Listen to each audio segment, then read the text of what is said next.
सारेगामा कारवां mini भक्ति।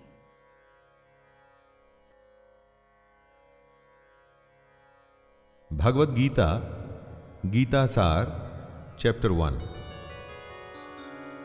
नमस्कार दोस्तों, भगवद गीता और भगवद गीता के ज्ञान पर असंख्य लोगों ने काम किया है। जाने कितनी ही गीता आपने सुनी भी होगी, परंतु मैं शैलेंद्र भारती अब आपके सामने प्रस्तुत कर रहा हूं भगवद गीता की एक और व्याख्या। क्या विशेष है इस गीता में? गीता में अगर कुछ विशेष हैं तो वो हैं श्री कृष्ण।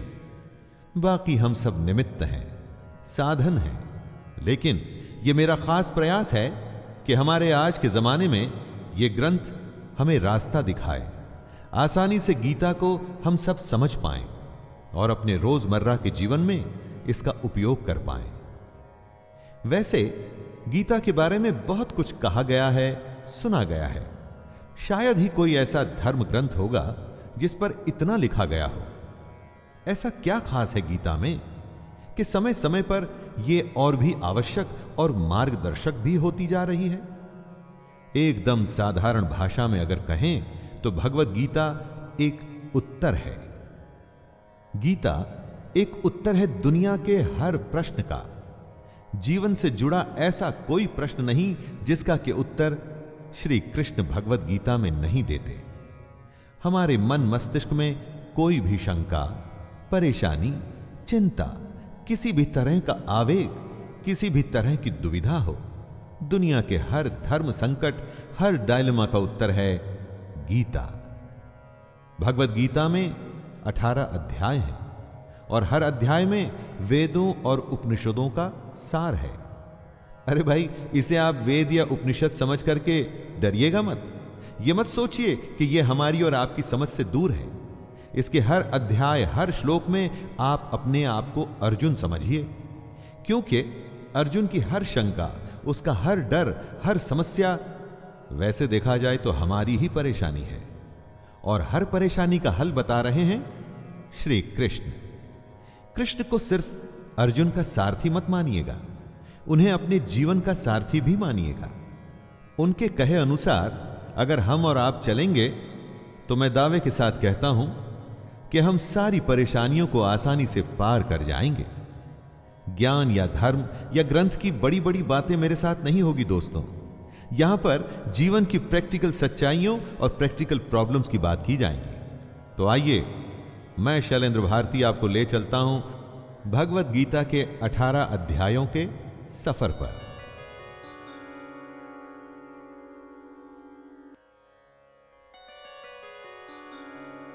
अध्याय 1, अर्जुन विषाद योग। पहला अध्याय है अर्जुन विषाद योग। यहां शुरुआत होती है धृतराष्ट्र के सवालों से। वो जानना चाहते हैं कि युद्ध में क्या हो रहा है, उनका पुत्र दुर्योधन और उनकी सेना क्या कर रही है, और साथ ही में पांडु पुत्रों की सेना क्या कर रही है। उसके बाद दोनों सेनाओं के शूर वीरों का वर्णन, और उसके बाद आता है अर्जुन का विषाद, मतलब कि उनका दुख, उनकी समस्या, उनका धर्म संकट।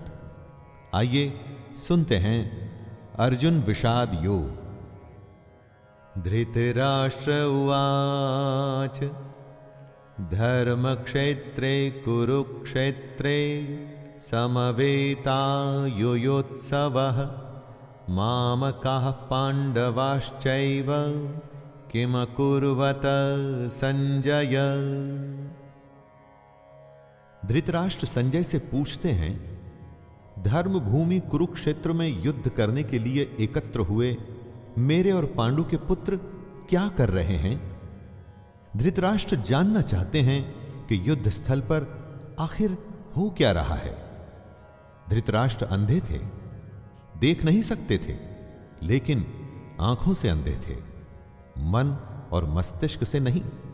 उन्हें पता था कि वो धर्म के साथ नहीं, क्योंकि धर्म तो वहां होता है जहां श्री कृष्ण थे। अपने पुत्र मोह में उन्होंने शांति की जगह युद्ध को चुना था, लेकिन वो जानते थे कि इस युद्ध को जीतना आसान नहीं होगा। अपने जीवन में जब हम कुछ गलत करते हैं तो हम भी समझ रहे होते हैं दोस्तों कि हमारे किए का नतीजा शायद अच्छा ना हो।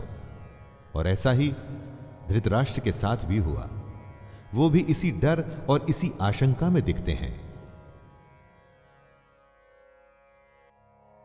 संजय उवाच दृष्ट्वा तु पांडवानीकं व्यूढ़ं दुर्योधनस्तदा आचार्यमुपसंगम्य राजा वचनमब्रवीत्। संजय आंखों देखा हाल बताते हुए उत्तर देते हैं, हे राजन, दुर्योधन पांडवों की सेना के व्यूह को देख रहे हैं और यह बात गुरु द्रोणाचार्य को जाकर के कहते हैं। संजय को दिव्य दृष्टि प्राप्त हुई थी। वो युद्ध से दूर होते हुए भी युद्ध को देख सकते थे। वो जो देख रहे थे वही बता रहे थे। इसमें वो अपनी तरफ से कुछ भी नहीं कह रहे थे, सिर्फ आंखों देखा हाल बता रहे थे युद्ध का। यानी जैसे हम लोग रनिंग कमेंट्री सुनते हैं, बस इसी तरह समझ लीजिए। ये उन्हीं की दिव्य दृष्टि यानी डिवाइन विजन का कमाल था कि हमें गीता सुनने को मिली। पश्यैतां पांडुपुत्राणाम् आचार्य महतिं चमूं व्यूढ़ां द्रुपदपुत्रेण तव शिष्येण धीमता। हे आचार्य, द्रुपद पुत्र धृष्टद्युम्न आपका ही बुद्धिमान शिष्य है। पांडु पुत्रों की ये बड़ी भारी सेना की व्यूहाकार रचना धृष्टद्युम्न ने ही की है। व्यूहाकार रचना का मतलब हुआ कि किस विशेष तरीके से सेना के योद्धा खड़े हैं। एक ऐसा व्यूह जिससे उस सेना के बीच घुसना असंभव हो, और अगर कोई उसमें घुसने में सफल भी हो जाता है तो कभी बाहर ना आ सके। दोस्तों, जब शत्रु या समस्या को हम देखते हैं तो वो हमें बहुत बड़ी और विकराल दिखाई देती है, और मन में यह डर भी रहता है कि कुछ कर गुजर के अगर हम इसमें घुस भी गए तो क्या होगा? क्या हम बाहर आ पाएंगे? क्या हम जीत पाएंगे? ऐसी ही सोच से दुर्योधन भी गुजर रहा है। अत्र शूरा महेश्वासा भीमार्जुन समायुधे युयुधानो विराटश्च द्रुपदश्च महारथः धृष्टकेतुश्चेकितानः काशीराजश्च वीर्यवान् पुरुजितकुन्तिभोजश्च शैब्यश्च नरपुङ्गवः युधामन्युश्च विक्रान्त उत्तमौजाश्च वीर्यवान् सौभद्रो द्रौपदेयाश्च सर्व एव महारथाः। इन 3 श्लोक में दुर्योधन पांडु पुत्रों की सेना के महान योद्धाओं का नाम ले रहा है। जब भी युद्ध होता है तो आप अपने सामने खड़ी सेना, उस सेना के योद्धाओं को जांचते और परखते हैं। वैसे ही दुर्योधन भी कर रहा है। दुर्योधन द्रोणाचार्य से कहता है, बड़े बड़े धनुषों वाले तथा युद्ध में भीम और अर्जुन के समान शूरवीर सात्यकी और विराट तथा महारथी राजा द्रुपद, धृष्टकेतु और चेकितान तथा बलवान काशीराज, पुरुजित, कुंतीभोज और मनुष्यों में श्रेष्ठ शैब्य, पराक्रमी युधामन्यु तथा बलवान उत्तमौजा, सुभद्रा पुत्र अभिमन्यु एवं द्रौपदी के 5 पुत्र, ये सभी महारथी हैं। इससे हमें यह पता चलता है कि चाहे शत्रु हो या शत्रु के जैसी समस्या, उसके बारे में सब कुछ जानना चाहिए। दोस्तों, समस्या के हर पहलू से हमें वाकिफ होना चाहिए। समस्या के हर पार्ट, उसके अंग के बारे में मालूम होना चाहिए, जैसा कि दुर्योधन भी कर रहे हैं।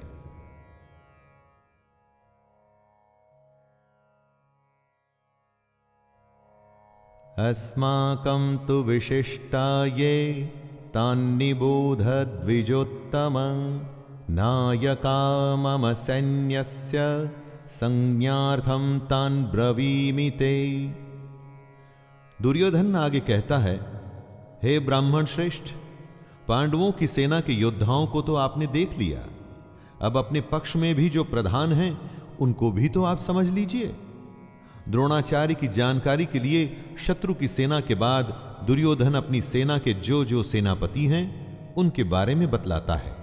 समस्या के बारे में सब कुछ जान लेने के बाद बारी आती है अपने पक्ष में सोचने की।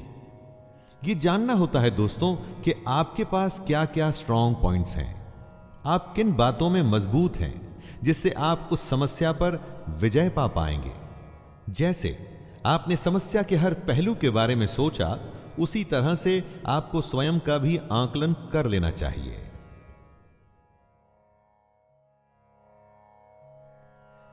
भवान् भीष्मश्च कर्णश्च कृपश्च समितिञ्जयः अश्वत्थामा विकर्णश्च सौमदत्तिस्तथैव च।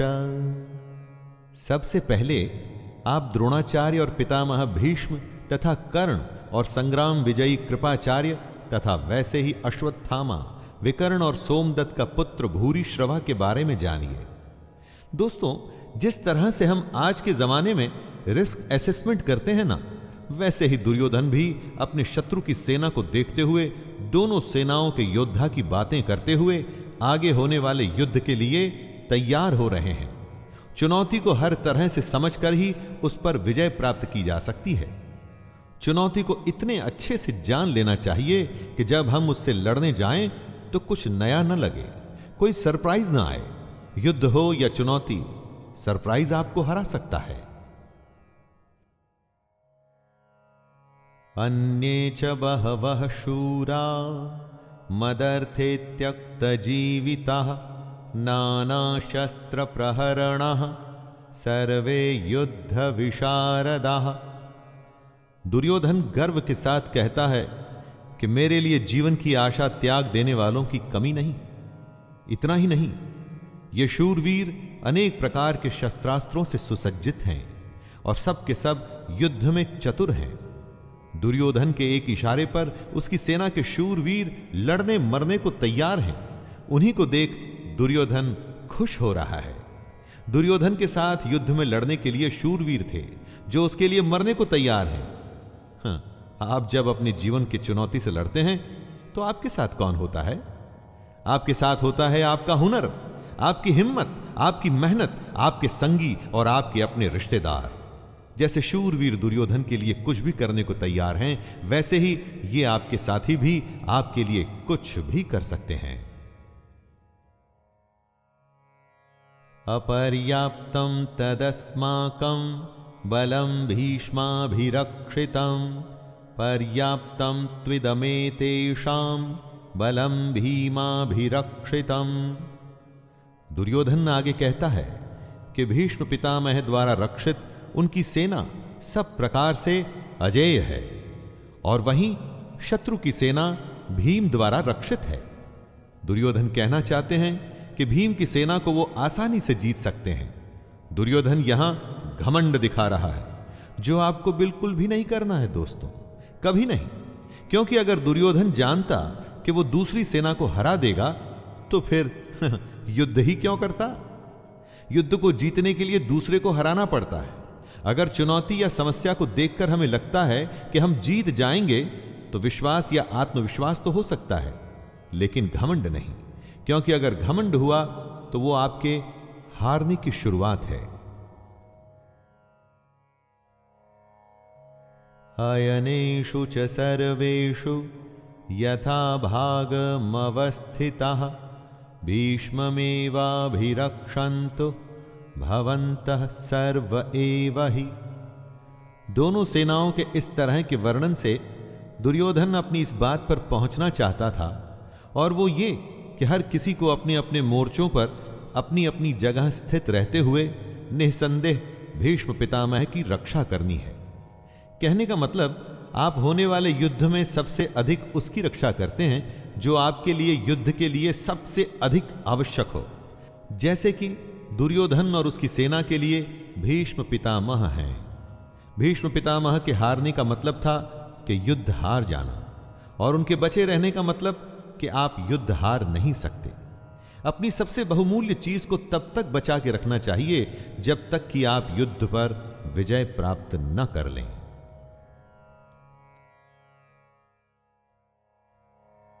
तस्य संजनयन हर्षं कुरु वृद्धः पितामह सिंहनादं विनद्योच्चैः शंखदद्मो प्रतापवान। शंख उद्घोषणा होती है होने वाले युद्ध की। कौरवों में सबसे वृद्ध सबसे बड़े प्रतापी पितामह भीष्म ने उच्च स्वर में सिंह की दहाड़ के समान गरज कर ऐसा शंख बजाया कि दुर्योधन के हृदय में हर्ष उत्पन्न हो गया। युद्ध जीतने के लिए अपने पक्ष में माहौल बनाना पड़ता है, खुद को दिलासा भी देना पड़ता है कि हम युद्ध जीतने में सक्षम हैं। ऐसा ही पितामह भीष्म ने किया और ऐसा ही हमें भी करना चाहिए। ततः शंखाश्च भैर्यश्च पणवानकगो मुखाः सहसैवाभ्यहन्यन्त सशब्दस्तु मूलोऽभवत्। युद्ध भयंकर होते हैं और ये इतिहास में आज तक के सबसे भयंकर युद्ध का आरंभ था। भीष्म पितामह के शंख के पश्चात नगाड़े तथा ढोल, मृदंग और नरसिंघे आदि बाजे एक साथ ही बज उठे। इन बाजों का नाद संगीतमय नहीं, बहुत ही डरावना था। युद्ध मनोरंजक नहीं होते दोस्तों, इसलिए अगर युद्ध का फैसला ले लिया जाता है तो उसमें फिर जो भी स्वीकार हो कर लेना पड़ता है। हर युद्ध, हर चुनौती अपने किस्म के हालात लेके आती है। उन्हीं हालात के आधार पर ही हमें तैयारियां करनी पड़ती हैं।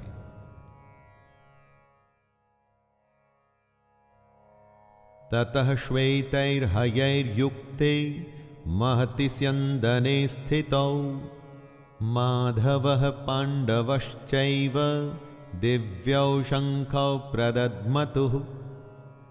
अब बारी थी पांडु पुत्रों की सेना के शंखनाद की। सफेद घोड़ों से युक्त उत्तम रथ में बैठे हुए श्री कृष्ण और अर्जुन ने भी अपने अपने अलौकिक शंख बजाए। युद्ध में जब तैयारी होती है ना, तो दोनों तरफ से होती है। हर पक्ष अपनी विजय की आशा में खुद को, अपनी सेना को भरोसा देता है। आज के समय में हम खुद के लिए अगर शंख बजाने की उपमा के बारे में सोचे तो यह हो सकता है कि हम कुछ भी ऐसा कर सकते हैं जो हमें मोटिवेट या प्रोत्साहित करे।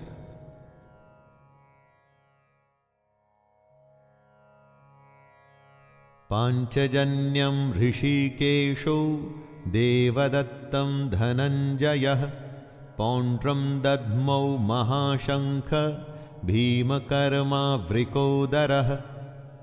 श्री कृष्ण के शंख का नाम है पांचजन्य। अर्जुन के देवदत्त और भयानक कर्म वाले भयानक भीमसेन ने अपना पौंड्र नामक महाशंख बजाया। अपने जीवन में इसी तरह से हम भी अपने युद्ध, अपनी चुनौती में आगे बढ़ने के लिए अपनी मोटिवेशन चुन सकते हैं। कुछ लोगों के लिए संगीत ऐसा काम करता है, कुछ के लिए भगवान को याद करना, या कुछ के लिए माता पिता का आशीर्वाद। अपने शंख आप स्वयं चुनिए और युद्ध के लिए तैयार हो जाइए।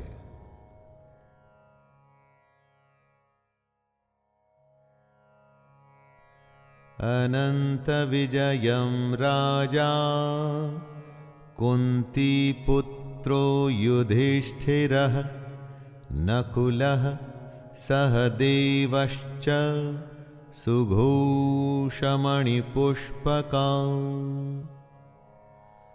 पांडवों में सबसे बड़े भाई कुंती पुत्र राजा युधिष्ठिर ने अनंत विजय नाम का और नकुल तथा सहदेव ने सुघोष और मणिपुष्पक नाम के शंख बजाए।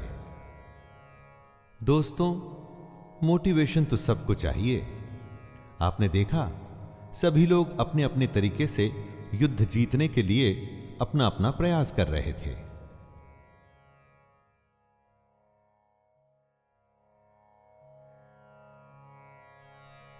काश्यश्च परमेश्वासः शिखंडी च महारथः धृष्टद्युम्नो विराटश्च सात्यकिश्चापराजितः द्रुपदो द्रौपदेयाश्च सर्वशः पृथ्वीपते सौभद्रश्च महाबाहु शंखान् दद्मुः पृथक पृथक।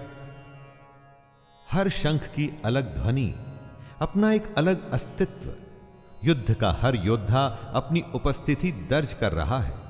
श्रेष्ठ धनुष वाले काशीराज और महारथी शिखंडी एवं धृष्टद्युम्न तथा राजा विराट और अजेय सात्यकी, राजा द्रुपद एवं द्रौपदी के 5 पुत्र और बड़ी भुजा वाले सुभद्रा पुत्र अभिमन्यु। संजय धृतराष्ट्र को बताते हैं कि हे राजन, सब ने अपनी ओर से अलग अलग शंख बजाए। दोस्तों, महाभारत का युद्ध ऐसा था जिसमें हर बड़े से बड़े योद्धा भाग ले रहा था। ऐसे विरले मौके को कोई कैसे छोड़ सकता था। हमारे लिए ध्यान देने की बात यह है कि सच्चा योद्धा तो वही है जो युद्ध के लिए तत्पर रहे। युद्ध को आप जीवन माने, चुनौती माने, जो भी माने, लेकिन उसके लिए हमेशा तैयार रहें। इसलिए हर योद्धा शंख बजा बजा के सबको अपने होने का आभास करवा रहा है। सघोषो धार्तराष्ट्राणां हृदयानि व्यदारयत् नभश्च पृथिवीं चैव तुमुलो व्यनुनादयन्। युद्ध से पहले जैसे आप शत्रु को अपनी शक्ति दिखा के डराने का प्रयास करते हैं, वैसे ही यहां भी हो रहा है। संजय कहते हैं कि इस भयानक शब्द ने आकाश और पृथ्वी को भी गूंजाते हुए धार्त राष्ट्रों के अर्थात आपके पक्ष वालों के हृदय विदीर्ण कर दिए। जब आप हुंकार भरते हैं, वॉर क्राई देते हैं, तो बड़े से बड़े शत्रु को भी डर लगता है। यह हुंकार ऐसी होनी चाहिए कि शत्रु सोचे कि वो किससे युद्ध करने जा रहा है। आप चाहे इंटरव्यू के लिए जाएं, किसी से मिलने जाएं, आपका हुनर, आपकी प्रतिभा ऐसी होनी चाहिए कि सामने वाला आपके कौशल से प्रभावित हो जाए। अर्जुन उवाच अथ व्यवस्थितान् दृष्ट्वा धार्तराष्ट्रान् कपिध्वजः प्रवृत्ते शस्त्रसम्पाते धनुरुद्यम्य पाण्डवः ऋषिकेशं तदा वाक्यम् इदमाह महीपते सेनयोरुभयोर्मध्ये रथं स्थापयमेच्युत। अर्जुन अपने मोर्चा बांधकर डटे हुए धृतराष्ट्र संबंधियों को देखते हैं, फिर अपना धनुष उठाकर ऋषिकेश श्री कृष्ण से कहते हैं, हे अच्युत, मेरे रथ को दोनों सेनाओं के बीच में खड़ा कीजिए। अच्युत अर्थात अटल, जो अपने स्थान से हटता नहीं, जिसका नाश नहीं हो सकता। श्री कृष्ण का एक नाम अच्युत भी था और अर्जुन अपने सारथी से दोनों सेनाओं के बीच में जाने को कह रहे हैं। अर्जुन ने श्री कृष्ण को इसलिए चुना था कि वो जानता था कि जब साक्षात भगवान उसके साथ हैं तो मतलब धर्म उसके साथ है। जिसके साथ धर्म होता है वो कभी हार नहीं सकता।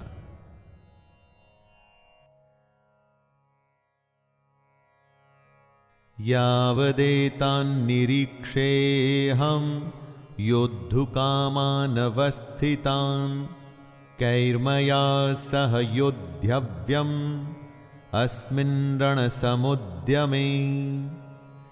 आज के जीवन का यह सबसे बड़ा ज्ञान है दोस्तों। युद्ध कोई भी हो सकता है, किसी भी प्रकार का, पर्सनल या बिजनेस से जुड़ा हुआ, लेकिन दोनों पक्षों के बीच में जाकर आप युद्ध की सही अवस्था के बारे में जान सकते हैं। अर्जुन श्री कृष्ण से कहते हैं कि हे कृष्ण, जब तक मैं युद्ध क्षेत्र में डटे हुए युद्ध के अभिलाषी इन विपक्षी योद्धाओं को भली प्रकार देख न लूं कि इस युद्ध रूपी व्यापार में मुझे किन किन के साथ युद्ध करना योग्य है, तब तक इस रथ को यहीं खड़ा रखिए। हमें भी दोस्तों, जी हां, हमें भी इसी तरह अपनी समस्या के बीच में खड़े हो उसे भली भांति देखना और परखना चाहिए और तभी निर्णय लेना चाहिए।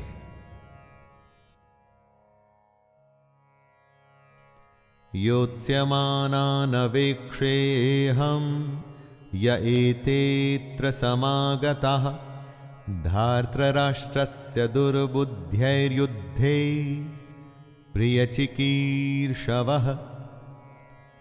अर्जुन दुर्योधन को दुर्बुद्धि बता रहे हैं, क्योंकि दुर्योधन के हट के चलते हुए ही यह युद्ध हुआ। दुर्योधन का साथ देने जितने भी राजा आए हैं, उन्हें अर्जुन युद्ध स्थल के बीच में खड़े होकर के देखना चाहते हैं। दोस्तों, यह जरूरी नहीं कि आपका शत्रु सही हो सकता है उसने गलत तरीका अपना करके आपको युद्ध में उलझाना चाहा हो, जैसा कि महाभारत में भी हुआ। युद्ध तो करना ही पड़ता है, और वो तभी करना चाहिए जब आप अपने शत्रु को अच्छे से देख परख चुके हों, जान चुके हों। इसलिए अर्जुन कृष्ण से दोनों सेनाओं के बीच में रथ को ले जाने के लिए कहता है। संजय उवाच एवमुक्तो ऋषिकेशो गुडाकेशेन भारत सेनयोरुभयोर्मध्ये स्थापयित्वा रथोत्तमम् भीष्मद्रोणप्रमुखतः सर्वेषां च महीक्षिताम् उवाच पार्थ पश्यैतान् समवेतान् कुरुनिति। संजय अपना आंखों देखा हाल बताते हैं। हे धृतराष्ट्र, जैसा कि अर्जुन ने कहा था, श्री कृष्ण ने दोनों सेनाओं के बीच में भीष्म और द्रोणाचार्य के सामने तथा संपूर्ण राजाओं के सामने रथ को खड़ा करके इस प्रकार कहा, हे पार्थ, युद्ध के लिए जुटे हुए इन कौरवों को देख। पार्थ अर्जुन का ही नाम है दोस्तों, उस अर्जुन का नाम है जो शंका में बस घिरने ही वाला है। पार्थ हम सब भी हो सकते हैं, और अगर हम अपने आप को शंका में घिरा पाते हैं तो मदद करने के लिए कृष्ण भी दूर नहीं होते, और ना ही उनकी गीता दूर होती है। तत्रापश्यत् स्थितान् पार्थः पितॄनथ पितामहान् आचार्यान् मातुलान् भ्रातॄन् पुत्रान् पौत्रान् सखिंस्तथा। कुंती का एक नाम पृथा भी था। पृथा पुत्र अर्थात कुंती पुत्र। पार्थ दोनों ही सेनाओं के मध्य में उपस्थित ताऊ, चाचा, दादा, परदादा, गुरु, मामा, भाइयों, पुत्रों, पोतों को देख रहे हैं। महाभारत को इसीलिए तो धर्म युद्ध कहा गया है, ऐसा युद्ध जो धर्म के लिए किया गया था। और इस युद्ध का एक बड़ा परिवार दो हिस्सों में बंट गया था। आधे सगे संबंधी एक तरफ और आधे दूसरी तरफ। हर किसी को फैसला करना था कि वो युद्ध में किसका साथ देना चाहता है, दुर्योधन का या अर्जुन का। श्वशुरान् सुहृदश्चैव सेनयोरुभयोरपि तान् समीक्ष्य स कौन्तेयः सर्वान् बन्धूनवस्थितान्। इन सब सगे संबंधियों के साथ साथ अर्जुन अपने मित्रों को, ससुरों को, सुहृदयों को देख रहे हैं, विचार कर रहे हैं। पूरा जीवन पांडु पुत्रों और धृतराष्ट्र पुत्रों के साथ बिताया। सारे सगे, सारे संबंधी एक ही तो हैं, दोनों पक्ष में अपने ही तो लोग हैं, किंतु अब अपनों के ही दो पक्ष बन गए हैं। उसमें से एक पक्ष शत्रु का है। हर किसी से अर्जुन की लड़ाई नहीं थी, लेकिन अब युद्ध में वो उसके शत्रु थे और उसे उनके साथ लड़ना होगा।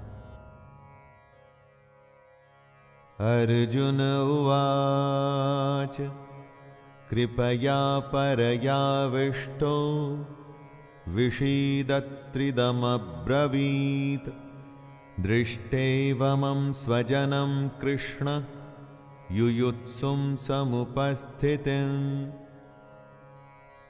अपने करीबी एकदम अपने अर्जुन के सामने खड़े थे, लेकिन शत्रु पक्ष में उन उपस्थित संपूर्ण बंधुओं को देखकर वे कुंती पुत्र अर्जुन अत्यंत करुणा से युक्त होकर शोक करते हुए श्री कृष्ण से कह रहे हैं।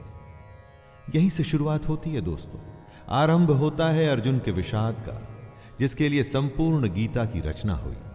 कृष्ण को मार्गदर्शन के लिए एक ऐसी रचना करनी पड़ी जो हमेशा हमेशा के लिए हर किसी को सही राह पर चलने के लिए प्रेरित करती रही है और आगे भी प्रेरित करती रहेगी।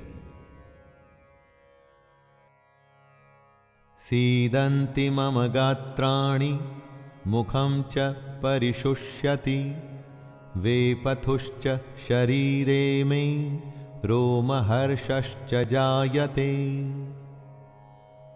युद्ध की बात करना आसान होता है, युद्ध करना कठिन। ऐसा ही अर्जुन के साथ हुआ, ऐसा ही दोस्तों हम सबके साथ होता है।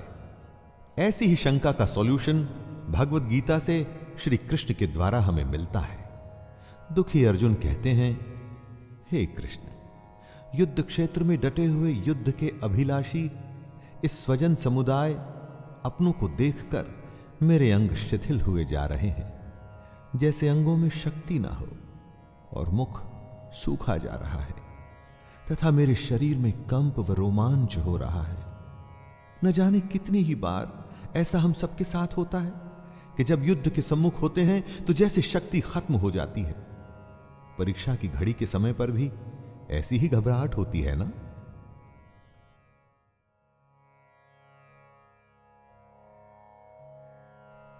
गांडीवं स्रंसते हस्तात्वक्चैव परिदह्यते न च शक्नोम्यवस्थातुं भ्रमतीव च मे मनः।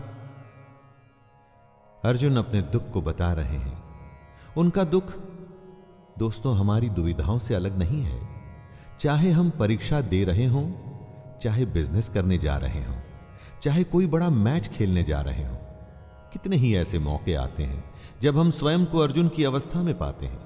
लगता है जैसे कि हम युद्ध के लायक ही नहीं, युद्ध हम कर ही नहीं पाएंगे। अर्जुन के हाथ से उनका गांडीव धनुष गिर रहा है और त्वचा भी बहुत जल रही है तथा उनका मन भ्रमित सा हो रहा है, इसलिए वो खड़े रहने में भी समर्थ नहीं है।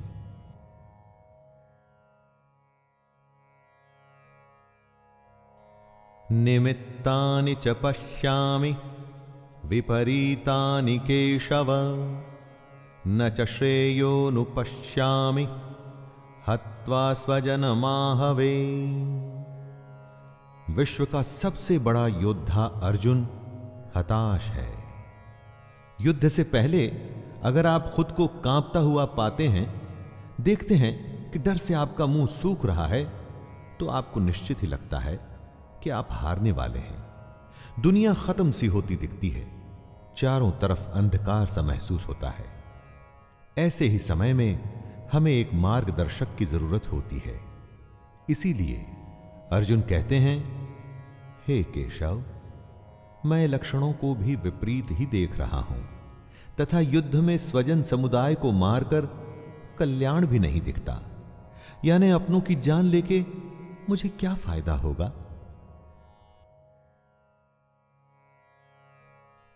न कांक्षे विजयम कृष्ण न च राज्यम सुखानि च किं नो राज्येन गोविंद किं भोगैर्जीवितेन वा। अर्जुन बात को स्पष्ट रखते हैं। डर में सब व्यर्थ लगता है। अर्जुन कहते हैं, हे कृष्ण, मैं न तो विजय चाहता हूं और न राज्य, और ना ही मैं सुखों को चाहता हूं। हे गोविंद, हमें ऐसे राज्य से क्या प्रयोजन है अथवा ऐसे भोगों से और जीवन से भी क्या लाभ है। इस विषाद में, शंका में, डर या घबराहट में अर्जुन सब कुछ छोड़ने को, त्याग देने को तैयार हैं। धन दुनिया उन्हें कुछ भी नहीं चाहिए। वो ऐसे भयभीत और डर गए हैं कि दुनिया की हर खुशी को छोड़कर इस समय बस इस युद्ध से बचना चाहते हैं।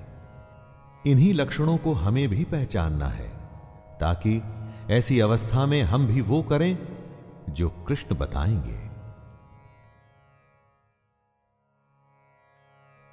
येषामर्थे कांक्षितं नो राज्यं भोगाः सुखानि च त इमेव स्थिता युद्धे प्राणांस्त्यक्त्वा धनानि च। अर्जुन कहते हैं, हमें जिनके लिए राज्य, भोग और सुखादि अभिष्ट हैं, वे ही ये सब धन और जीवन की आशा को त्याग कर युद्ध में खड़े हैं। सोचिए, जीवन का हर युद्ध, हर काम हम अपनों के लिए करते हैं। हमारा सारा काम, सारे फायदे, सारी सुख शांति, भाग दौड़ सिर्फ और सिर्फ अपनों के लिए होती है, और यहां पर हमें अपनों को ही मारना पड़ रहा है। इससे बड़ी क्या दुविधा होगी। अब वही अपने आप को मारने के लिए खड़े हैं और आपको भी उन्हें मारना पड़ेगा। ऐसी दुनिया किस काम की? यही उलझन अर्जुन के मन में है।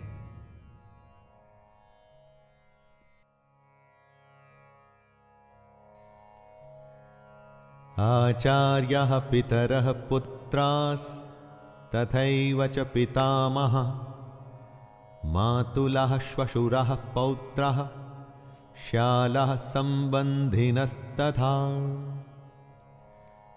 अर्जुन के सामने खड़े हैं उनके गुरुजन, ताऊ, चाचे, लड़के, दादे, मामे, ससुर, पौत्र, साले और भी कई सारे संबंधी लोग।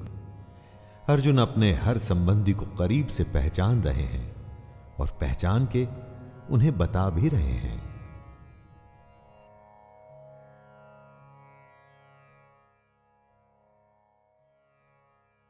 एतान्न हन्तुमिच्छामि ज्ञतोऽपि मधुसूदन अपि त्रैलोक्य राज्यस्य हेतुः किं नु महि कृते।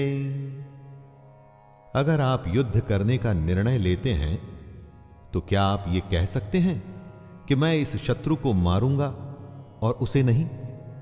युद्ध में तो हर कोई एक सैनिक होता है, और अगर वो शत्रु पक्ष से है तो आपने उसको मारना ही है। यही दुविधा है अर्जुन की, जो वो बता रहे हैं। हे मधुसूदन, मेरे मारने पर अथवा तीनों लोकों के राज्य के लिए भी मैं इन सबको मारना नहीं चाहता। फिर पृथ्वी के लिए तो कहना ही क्या है। देखा दोस्तों, तीन लोकों का राज्य भी अर्जुन को नहीं चाहिए। अगर उसके लिए उसे अपनों का वध करना पड़ता है तो उसे वो नहीं चाहिए। दोस्तों, जीवन में कई बार ऐसी घड़ी आती है जब हमको जो सबसे प्रिय है ना, उसका त्याग करना पड़ता है, क्योंकि हमें अपने ध्येय की ओर बढ़ना पड़ता है। और अगर हम ऐसा करते हैं तभी हमें ध्येय की प्राप्ति होती है। तब क्या अपनी सबसे प्यारी चीज को हम छोड़ सकते हैं?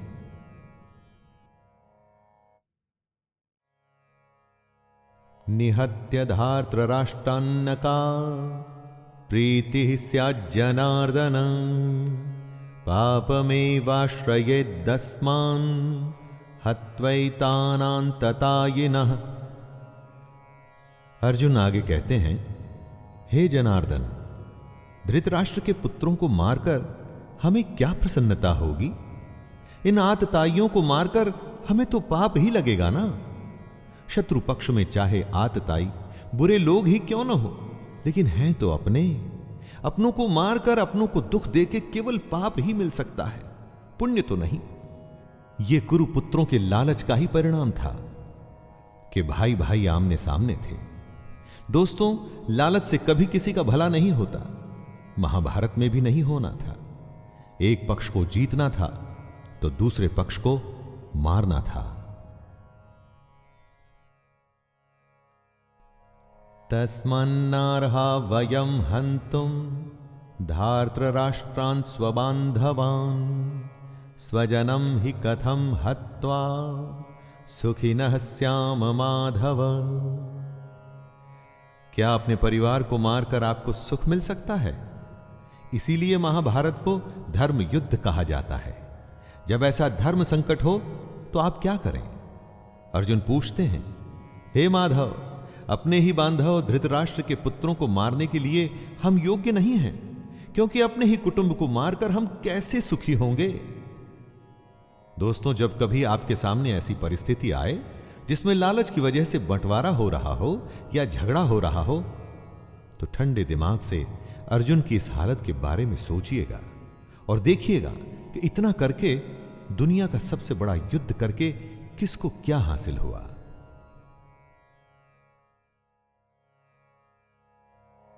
यद्यप्येते न पश्यन्ति लोभोपहत चेतसः कुलक्षय कृतं दोषं मित्रद्रोहे च पातकम् कथं न ज्ञेयमस्माभिः पापादस्मान्निवर्तितुं कुलक्षय कृतं दोषं प्रपश्यद्भिर्जनार्दन। आपका शत्रु किसी भी प्रकार के पाप को करने को तैयार है, लेकिन आप समझते हैं कि जो गलत है, अनुचित है, वो नहीं करना चाहिए। इन दो श्लोक में अर्जुन ने इसी दुविधा को बताया है। यद्यपि लोभ से भ्रष्ट चित्त हुए ये लोग कुल के नाश से उत्पन्न दोष को और मित्रों से विरोध करने में पाप को नहीं देखते, तो भी हे जनार्दन, कुल के नाश से उत्पन्न दोष को जानने वाले हम लोगों को इस पाप से हटने के लिए क्यों नहीं विचार करना चाहिए? दुश्मन गलत कर रहा है, वो ये नहीं समझता, लेकिन आप तो समझते हैं। तो समझदार होने के नाते क्या आपको युद्ध से हटने के लिए नहीं सोचना चाहिए? लेकिन अगर युद्ध से हट गए तो उसे आपकी हार मानी जाएगी। क्या उसके लिए आप तैयार होंगे दोस्तों?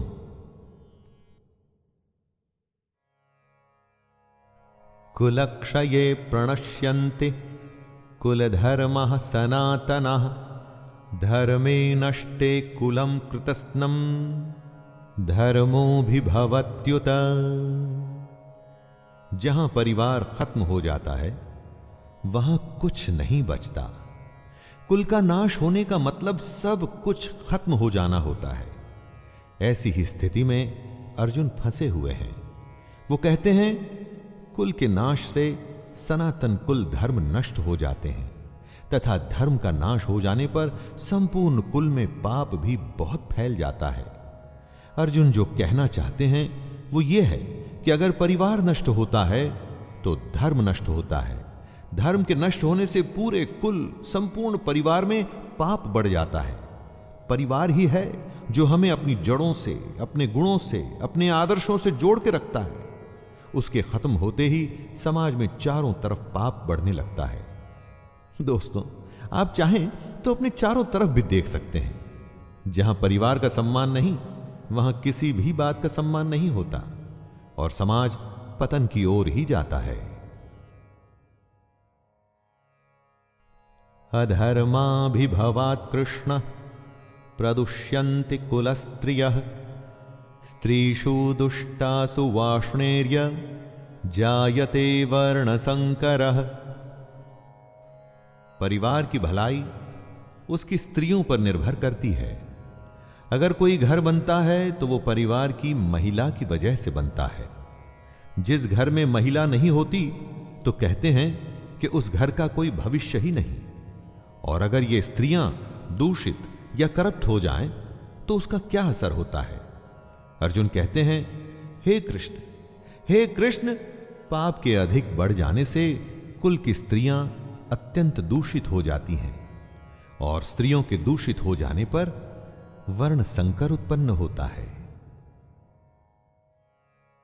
संकरो नरकायैव कुलघ्नानां कुलस्य च पतन्ति पितरो ह्येषां लुप्तपिंडोदक क्रियाः।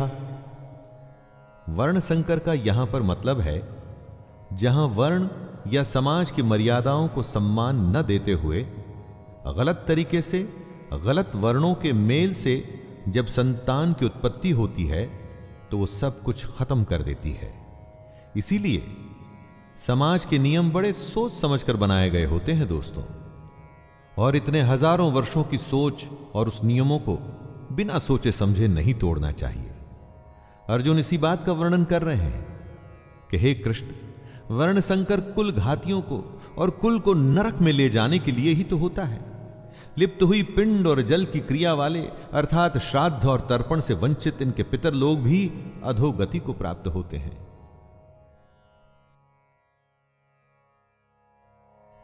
दोषैरेते कुलघ्नानां वर्ण संकर कारकैः उत्साद्यन्ते जाति धर्मः कुल धर्माश्च शाश्वतः।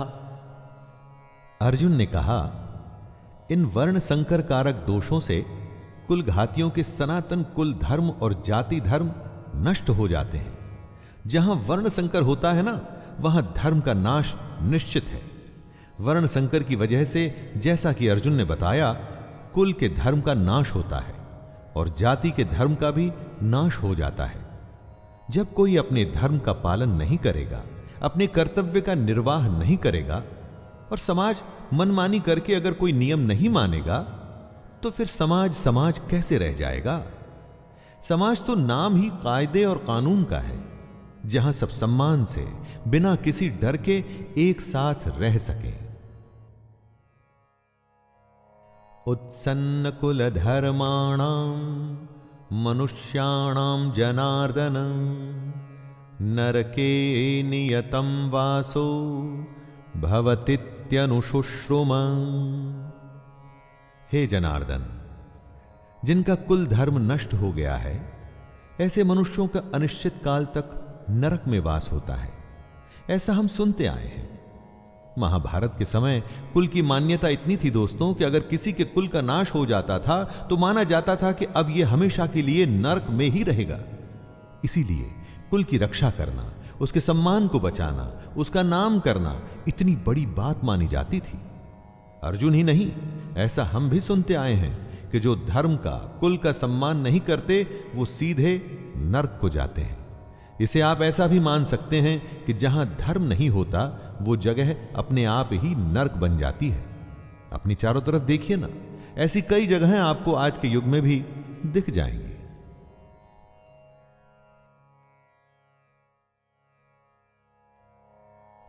अहो बत महत् पापम कर्तुम व्यवस्थिता वयम यद्राज्य सुख लोभेन हंतुम स्वजनमुद्यतः। अर्जुन आगे स्वयं को दोष दे रहे हैं। शोक, हम लोग बुद्धिमान होकर भी महान पाप करने को तैयार हो गए हैं, जो राज्य और सुख के लोभ से स्वजनों को मारने के लिए उद्यत हो गए हैं। दोस्तों, दुर्योधन जैसा भी है, उसने जो भी निर्णय लिया, लेकिन अर्जुन और उसकी सेना तो समझदार है। तो क्या ऐसा उनके लिए ठीक है? बेवकूफ का पाप शायद माफ भी हो जाए, लेकिन बुद्धिमान से बहुत कुछ की उम्मीद की जाती है। तो क्या समझदार अगर युद्ध के लिए तैयार हो जाता है तो उसकी गलती की माफी मिलेगी? अर्जुन को लगता है कि नहीं मिलेगी।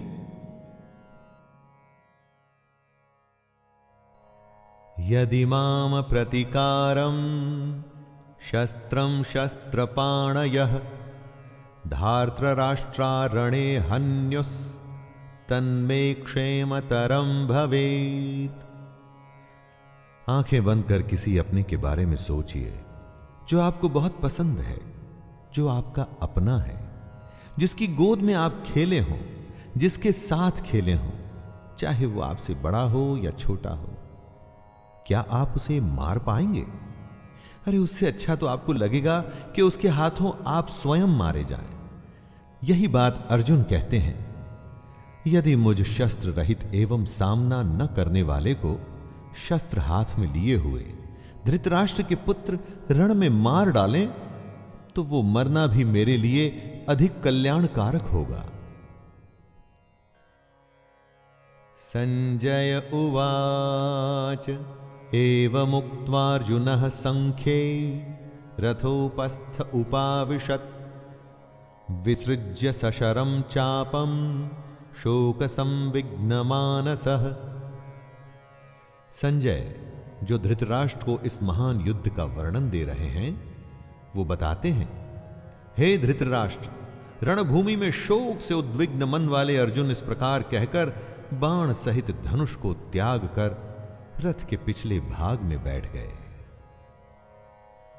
दोस्तों, ये था पहला अध्याय भगवत गीता का, अर्जुन विषाद योग। जी हां, इसमें अर्जुन के दुख के होने की, उसके मन में शंका आने की, और यही बातें हमारे सामने साफ मुखर होकर आती हैं इस पूरे अध्याय में। अब इसके बाद के अध्याय में श्री कृष्ण अर्जुन के दुख का, शंका का, परेशानियों का, हर प्रश्नों का किस तरह भली भांति उत्तर देंगे, उसे जानेंगे और सुनेंगे।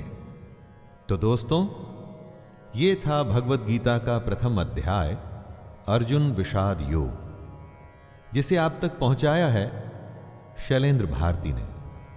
बड़ी सुंदर, साधारण और स्पष्ट शब्दों में इसे प्रस्तुत करने का प्रयास किया गया है।